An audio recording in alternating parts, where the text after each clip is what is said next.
Assalamualaikum warahmatullahi wabarakatuh. Perkenalkan, kami dari kelompok 3 yang beranggotakan saya sendiri, Rian Alistanti, kemudian Ahmad Dianwar, Alia Lupita Diwanti, Dia Kusuma, Ayu Fitriani. Kita di sini akan menjelaskan tentang kode etik psikologi dan penerapannya dalam asesmen. Oke, langsung saja kita ke materi.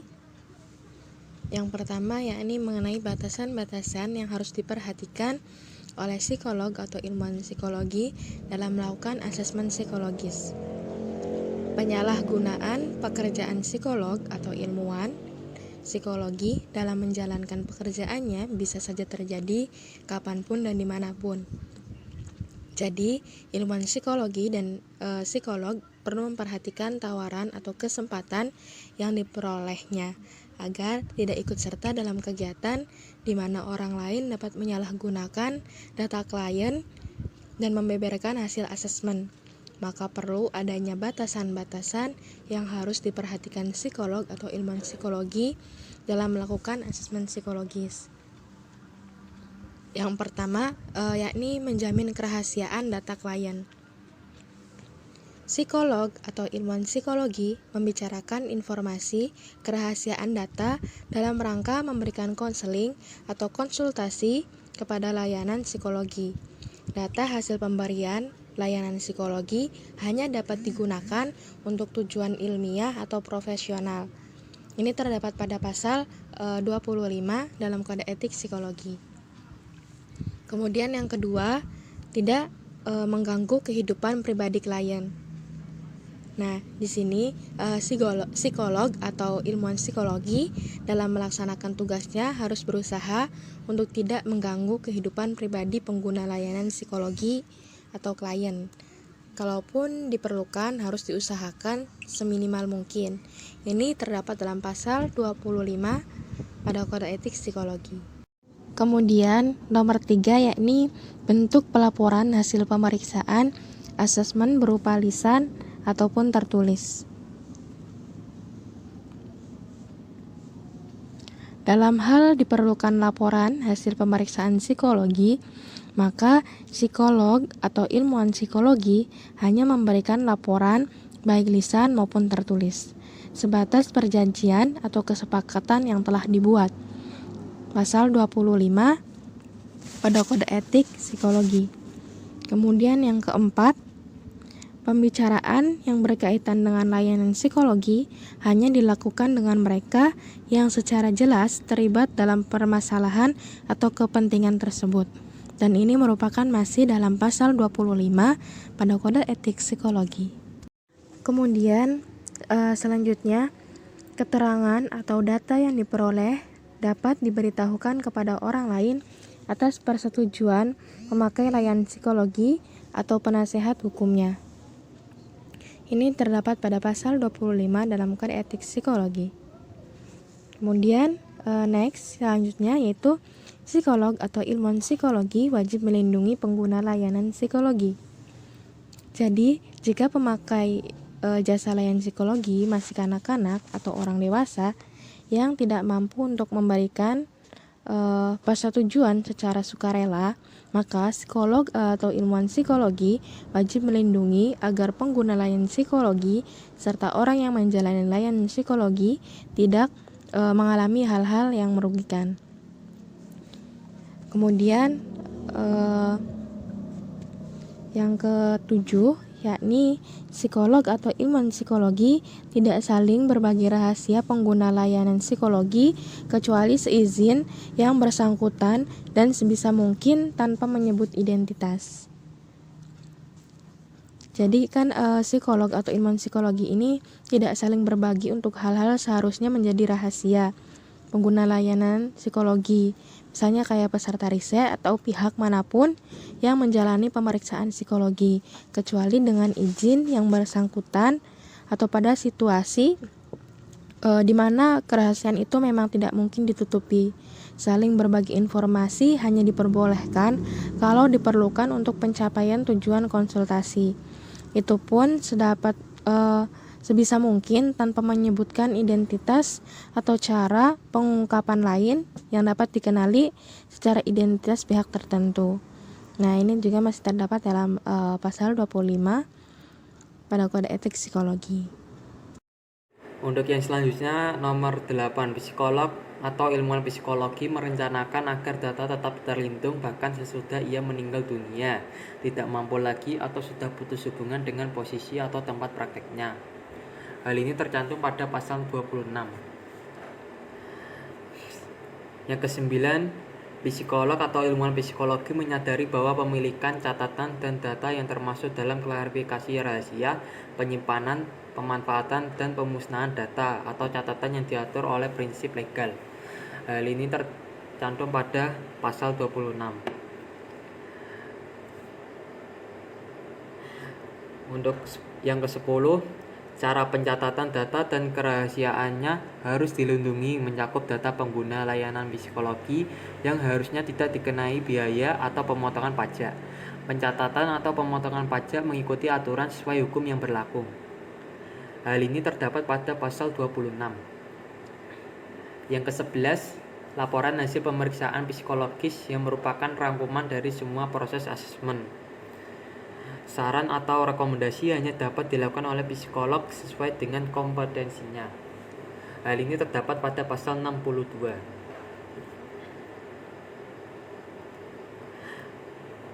B. Hal-hal yang berkaitan dengan instrumen asesmen yang harus diperhatikan dalam proses asesmen. Yang pertama, mengetahui konstruksi tes. Menggunakan instrumen asesmen yang jelas validitas dan reliabilitasnya, karena instrumen asesmen dapat digunakan sesuai yang diujikan pada saat pengujian validitas dan reliabilitas. Tetapi psikologi yang mau memakai instrumen yang lain atau instrumen yang belum diuji harus menjelaskan kekuatan atau kelebihan dan kekurangan dari instrumen tersebut. Serta psikolog dapat mengembangkan instrumen dan teknik asesmen dengan mengikuti prosedur psikometri yang tepat, profesional, dan pengetahuan ilmiah terkini. Hal ini terdapat pada buku Kode Etik Psikologi Indonesia bab 9 pasal 63. Untuk contoh kasus dan penerapannya adalah ada psikolog yang baru memulai asesmen. Psikolog tersebut tentunya memilih instrumen asesmen yang jelas dan telah teruji, karena ia tahu bahwa ia belum ahli dalam bidang ini, dan lebih baik ia memilih instrumen yang telah teruji validitas dan reliabilitasnya agar hasil asesmennya bisa mencapai tujuannya. Yang kedua, mengetahui administrasi. Administrasi asesmen psikologi ini termasuk pedoman prinsip dasar yang harus dipatuhi dalam proses asesmen yang mencakup observasi, wawancara, dan pelaksanaan psikodiagnostik. Hal ini terdapat pada buku Kode Etik Psikologi Indonesia bab 9 pasal 63. Untuk contoh penerapannya yaitu dalam melakukan asesmen kita harus mematuhi beberapa hal. Contohnya administrasi asesmen yang termasuk prinsip dasar dalam melakukan asesmen. Jika kita tidak mematuhi, mungkin atau kemungkinan besarnya hasil asesmen tidak bisa diterima orang lain dan menemui jalan buntu. Yang ketiga, mengetahui beberapa jenis instrumen. Yang pertama ada tes, sederetan pertanyaan atau latihan yang digunakan untuk mengukur keterampilan, pengukuran inteligensi, kemampuan atau bakat yang dimiliki individu atau kelompok. Yang kedua ada kuesioner, sejumlah pertanyaan tertulis yang digunakan untuk memperoleh informasi dari responden, dalam arti laporan tentang pribadinya atau hal-hal yang ia ketahui. Yang ketiga ada wawancara atau interview, digunakan oleh peneliti untuk menilai keadaan seseorang, misalnya untuk mencari data tentang variabel latar belakang murid atau orang tua. Yang keempat, observasi, mengadakan pengamatan secara langsung. Observasi dapat dilakukan dengan tes, kuesioner, ragam gambar, dan rekaman suara. Pedoman observasi berisi sebuah daftar jenis kegiatan yang mungkin timbul dan akan diamati. Yang kelima ada skala. bertingkat suatu ukuran subjektif yang dibuat berskala. Walaupun skala bertingkat ini menghasilkan data yang kasar, tetapi cukup memberikan informasi tertentu tentang program atau orang. Instrumen ini dapat dengan mudah memberikan gambaran penampilan, terutama penampilan dalam orang menjalankan tugas yang menunjukkan frekuensi munculnya sifat-sifat. Di dalam menyusun skala, yang perlu diperhatikan adalah bagaimana menentukan variabel skala, apa yang harus ditanyakan, apa yang diamati responden. Yang terakhir ada dokumentasi, berasal dari kata dokumen yang artinya tertulis. Di dalam melaksanakan metode dokumentasi, penelitian menyelidiki benda-benda tertulis seperti buku, majalah, dokumen, peraturan, notulen rapat, dan sebagainya. Hal ini terdapat pada buku Etik Psikologi Indonesia bab 9 pasal 63 tentang administrasi yang mencakup observasi dan lain-lain. Untuk contoh kasus dan penerapannya, jika kita melakukan sebuah asesmen, kita perlu mengetahui beberapa jenis instrumen, karena jenis-jenis instrumen memiliki kelebihan dan kekurangan, sehingga kita harus memilih mana yang efisien dan cocok dengan tema asesmen yang kita buat. Yang keempat, memperhatikan kategori alat tes psikodiagnostik. Yang pertama ada kategori A. Tes ini tidak bersifat klinis dan tidak membutuhkan keahlian dalam melakukan administrasi dan interpretasi. Kategori B, tes ini tidak bersifat klinis tapi membutuhkan pengetahuan dan keahlian dalam administrasi dan interpretasi. Kategori C, tes ini membutuhkan beberapa pengetahuan tentang konstruksi tes dan prosedur tes untuk penggunaannya dan didukung oleh pengetahuan dan pendidikan psikologi seperti statistik, perbedaan individu, dan bimbingan konseling. Kategori D, tes yang membutuhkan beberapa pengetahuan tentang konstruksi tes dan prosedur tes untuk penggunaannya dan didukung oleh pengetahuan tes, hasil psikolog, dan ilmuwan psikologi tidak mendasar keputusan asesmen.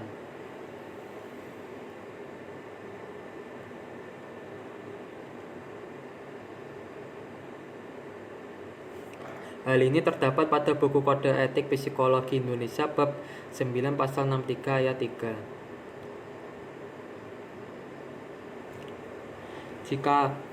Untuk contoh penerapannya, jika kita melakukan tes dalam asesmen, kita bisa mengetahui kategori tes kita seperti beberapa kategori di atas. Atau sebelum melakukan tes, kita harus memilih kategori mana yang cocok dan efisien sesuai dengan tema asesmen kita.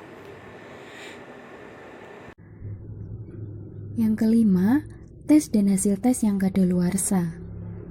Tidak berdasarkan keputusan asesmen dari data hasil tes yang sudah kadaluarsa untuk digunakan pada masa sekarang. Hasil tes dapat berlaku 2 tahun dalam kondisi relatif konstan, namun dalam keperluan khusus harus dilakukan pengetesan kembali. Hal ini terdapat pada buku Kode Etik Psikologi Indonesia bab 11 pasal 63 ayat 4. Contoh penerapannya yaitu seorang psikolog atau ilmuwan psikologi dalam menggunakan data klien harus memeriksa apakah data tersebut sudah kadaluarsa atau tidak. Jika sudah, maka harus melakukan pengetesan kembali. Yang keenam, ada mengetahui aturan hukum dalam melaksanakan asesmen. Dengan mengetahui hukum dari pemerintah, kita bisa melakukan asesmen dengan lancar tanpa takut melanggar aturan hukum, sehingga dengan mengikuti aturan hukum, kita bisa melakukan asesmen dengan baik dan tentunya lancar sampai tujuan.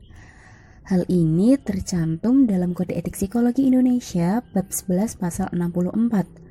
Contoh penerapannya yaitu seorang psikolog atau ilmuwan psikologi harus tahu aturan dalam melaksanakan asesmen yang dibuat oleh pendidikan, kelembagaan, atau organisasi yang menaunginya. Yang ketujuh, asesmen dilakukan oleh orang yang berkompeten. Dalam melakukan asesmen, tentunya diperlukan orang-orang yang berkompeten dan harus menghindari orang-orang yang tidak berkualifikasi agar nantinya hasil asesmen bisa memuaskan dan mencapai tujuan. Hal ini terdapat dalam Kode Etik Psikologi Indonesia bab 11 pasal 63 ayat 5. Contoh penerapannya yaitu jika seorang psikolog atau ilmuwan psikologi yang bingung atau belum ahli dalam melakukan asesmen, hendaknya ia meminta bantuan kepada psikolog atau ilmuwan psikologi yang lebih ahli atau senior. Dan yang kedelapan atau yang terakhir yaitu menjaga instrumen dan data asesmen.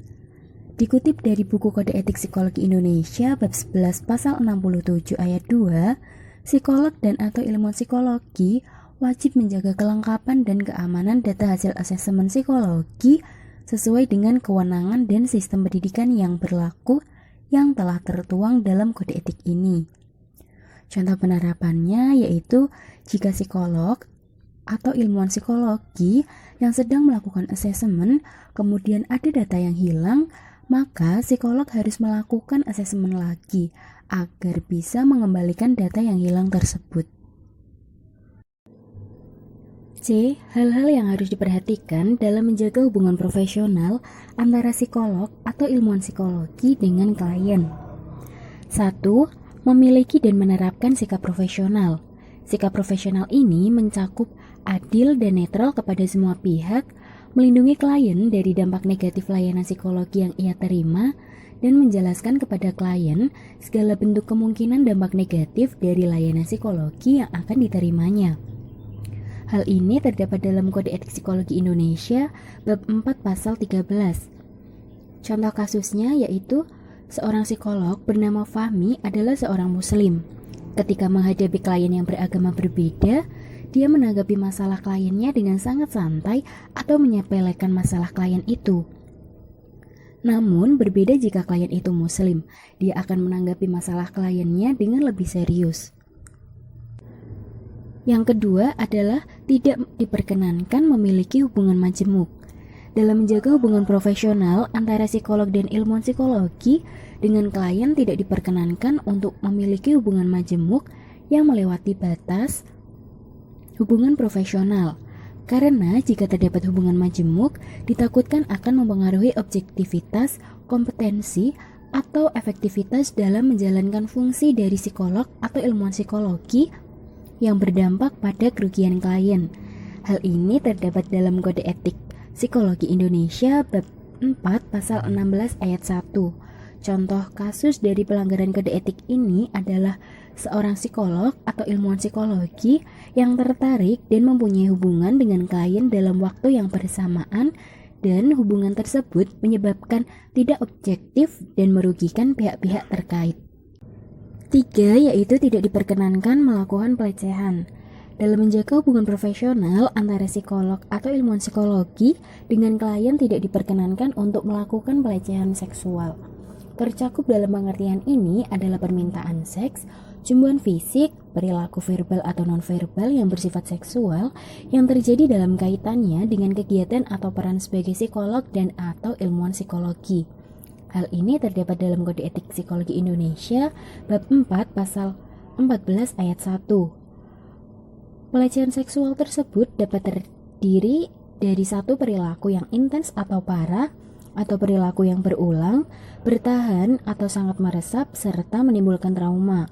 Selain itu, tidak diperkenan pula untuk melakukan bentuk tindak pelecehan lain berupa perilaku yang melecehkan atau meremehkan klien berdasarkan latar belakang, kondisi fisik, dan lain-lain. Contoh kasus dari pelanggaran kode etik ini adalah seorang psikolog atau ilmuwan psikologi mengajak klien berkonsultasi. Namun, si psikolog atau ilmuwan psikologi tersebut melakukan pelecehan seksual berkedok konsultasi dengan mengajak klien ke hotel. Contoh lainnya yaitu seorang psikolog atau ilmuwan psikologi memandang rendah pada individu disabilitas fisik, mental, dan menganggap mereka tidak mampu bekerja dan bersosialisasi dengan baik. Yang keempat yaitu menghindari adanya konflik kepentingan dalam hubungan profesional. Dalam hal ini, psikolog atau ilmuwan psikologi tidak diperkenankan untuk menjalin hubungan profesional jika terdapat hubungan lain seperti contoh pribadi, ilmiah, profesional lain, hukum, finansial, dan lain-lain dengan klien. karena hal ini ditakutkan akan mempengaruhi objektivitas, kompetensi, atau efektivitas seorang psikolog atau ilmuwan psikologi ketika memberikan layanan psikologi kepada klien. Hal ini terdapat dalam Kode Etik Psikologi Indonesia bab 4 pasal 17. Contoh kasus pelanggaran kode etik ini adalah seorang psikolog bernama Anastasia menangani klien yang merupakan seorang direktur di perusahaan X tempat suami psikolog Anastasia bekerja. Sebagai bentuk imbalan atas jasanya, dalam menangani direktur tersebut, Anastasia meminta agar suaminya mendapat pengangkatan jabatan yang lebih tinggi di perusahaan. Yang kelima, tidak diperkenankan melakukan eksploitasi. Psikolog atau ilmuwan psikologi tidak diperkenankan untuk melakukan hal-hal yang mengandung unsur eksploitasi, baik berupa hal-hal yang mengarah pada hubungan seksual dengan klien dan hal-hal yang dianggap mengandung unsur pemanfaatan atau eksploitasi data klien. Hal tersebut harus dihindari karena sangat mempengaruhi penilaian masyarakat pada psikolog atau ilmuwan psikologi, serta mengarah pada eksploitasi. Seperti yang tercantum dalam Kode Etik Psikologi Indonesia bab 4 pasal 18 ayat 1 dan 2. Yang keenam, menghindari adanya dampak buruk. Psikolog atau ilmuwan psikologi mengambil langkah-langkah yang masuk akal untuk menghindari munculnya dampak buruk bagi pengguna layanan psikologi serta pihak-pihak lain yang terkait dengan kerja mereka, serta meminimalkan dampak buruk untuk hal-hal yang tak terhindarkan, tetapi dapat diantisipasi sebelumnya. Dalam hal ini, maka pemakai layanan psikologi serta pihak-pihak lain yang terlibat harus mendapat informasi tentang kemungkinan-kemungkinan tersebut. Hal ini sesuai dengan yang tercantum dalam Kode Etik Psikologi bab 4 pasal 15. Yang ketujuh, memberikan layanan informed consent. Informed consent adalah persetujuan dari orang yang akan menjalani proses di bidang psikologi yang meliputi penelitian pendidikan, pelatihan atau asesmen, dan intervensi psikologi. Persetujuan dinyatakan dalam bentuk tertulis dan ditandatangani oleh orang yang menjalani pemeriksaan atau yang menjadi subjek penelitian dan saksi. Yang ke-8, transparan tentang kewenangan psikolog. Tidak jarang, psikolog menjadi merasa was-was ketika mendapat informasi sensitif terkait klien. Rasa was-was ini tentu bisa mempengaruhi ruang gerak psikolog atau psikoterapis sehingga membuat sesi konsultasi atau konseling menjadi kurang nyaman. Maka terdapat etika yang bisa diterapkan mengenai hal ini, yaitu tentang transparansi kewenangan psikolog. Dalam hal ini, seorang psikolog atau psikoterapis dapat mendiskusikan batasan kerahasiaan yang bisa sangat membantu dalam membangun hubungan terapik atau konseling. Psikolog atau psikoterapis bisa menjelaskan sampai sejauh mana dia dapat menjaga kerahasiaan dan kapan dia perlu untuk berdiskusi terkait dengan sensitif klien. Hal yang penting adalah klien menyetujui semua kondisi untuk mengantisipasi kemungkinan penuntutan dan adanya pihak yang merasa dirugikan. Yang ke-9, berhati-hati dalam mendelegasikan layanan. Pada situasi tertentu, psikolog atau psikoterapis perlu untuk mendelegasikan layanan pada rekan kerja atau profesi pendukung lain seperti penerjemah. Dalam hal ini, seorang psikolog harus mengambil langkah-langkah tertentu, antara lain menghindari delegasi pada orang yang memiliki beberapa jenis hubungan dengan klien untuk menjaga objektivitas, memberi delegasi pada orang yang kompeten, baik secara pendidikan, pelatihan, pengalaman, dan lain sebagainya. Yang ke-10, selalu memberi informasi yang reliable. Ada kalanya seorang psikolog diminta untuk memberi nasihat ataupun komentar melalui media cetak, internet, atau media elektronik lainnya. Dalam hal ini, seorang psikolog wajib untuk berhati-hati dengan memastikan pernyataan mereka sesuai dengan pengetahuan profesionalnya, pelatihan atau pengalaman yang sesuai dengan literatur dari praktik psikologi. Tidak hanya itu, pernyataan yang diberikan juga harus konsisten dengan kode etik dan tidak mengindikasikan bahwa hubungan profesional telah terjalin dengan penerima. Yang ke-11, memahami batasan kerahasiaan data klien. Setiap psikolog atau psikoterapis harus memahami bahwa ada batasan dalam penggunaan atau komunikasi informasi tentang data klien. Artinya, psikoterapis harus memahami batasan-batasan kerahasiaan data klien ketika mendiskusikan suatu informasi serta memahami pihak-pihak terkait mana yang berhak mengetahui dan diajak berdiskusi mengenai data tersebut. Tentu saja, segala komunikasi atau diskusi mengenai data klien ini harus didasarkan pada kepentingan klien untuk membantu menyelesaikan masalah. Mungkin cukup sekian presentasi dari kelompok kami. Mohon maaf apabila banyak kekurangan. Kami akhiri. Wassalamualaikum warahmatullahi wabarakatuh.